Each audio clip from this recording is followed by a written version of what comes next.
what I wish I knew about Florida before moving here. Iguanas are not just for the backyard.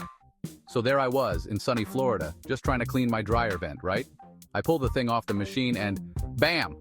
Out pops this massive iguana. I mean, this thing was so big it looked like it bench pressed my laundry. Now, I'm not a lizard wrangler, but suddenly I'm in a high-speed chase, around my own house.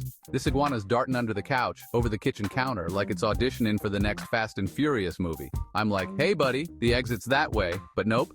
This guy's planning a staycation. I finally corner it in the bathroom and it gives me this look like, nice try, pal. After what felt like an eternity, I finally managed to guide it outside. Moral of the story: in Florida, you're not just cleaning dryer vents, you're hosting surprise iguana parties. Stay safe out there, folks.